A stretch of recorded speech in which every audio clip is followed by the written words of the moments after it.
Je suis Bénédicte Defay, j'ai 53 ans, je suis infirmière à la retraite et je m'occupe d'un service d'écoute Lyon Centre Ressources qui dépend de la paroisse Sainte-Blandine.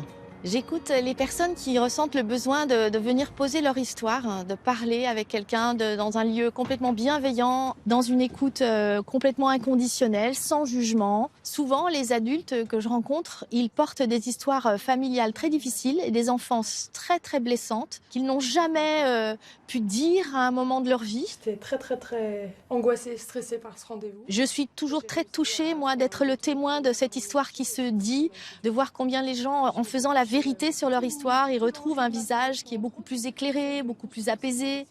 Et du coup, je suis comme une porte d'entrée où les personnes ensuite vont pouvoir essayer de voir quelles sont les ressources en elles ou les ressources autour d'elles par des thérapeutes ou des soins sur le corps pour pouvoir les orienter et les aider à trouver un chemin de guérison intérieure et un chemin de résilience. Parce qu'on se cache et à un moment, on sait qu'on n'a pas le choix, enfin, qu'on ne peut plus. Et là, tu es arrivé à ça. Ouais. J'ai constaté dans nos églises que souvent on reçoit des messages, on écoute avec notre tête, mais il n'y a jamais de lieu où on peut écouter les personnes de manière individuelle. Et j'avais vraiment l'impression que sortir du groupe et prendre soin de la personne à titre individuel, c'était essentiel.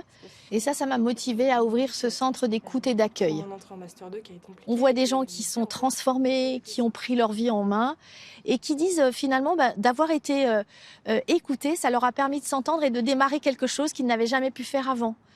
Et ça m'apporte beaucoup de joie et de motivation surtout pour continuer. Je souhaiterais que les églises se mettent en marche pour pouvoir écouter les personnes. Parce qu'aujourd'hui, tout repose sur le prêtre. Nous avons moins de prêtres, ils n'ont plus le temps. Alors que les laïcs se mettent en marche pour écouter les besoins du monde et les blessures des personnes.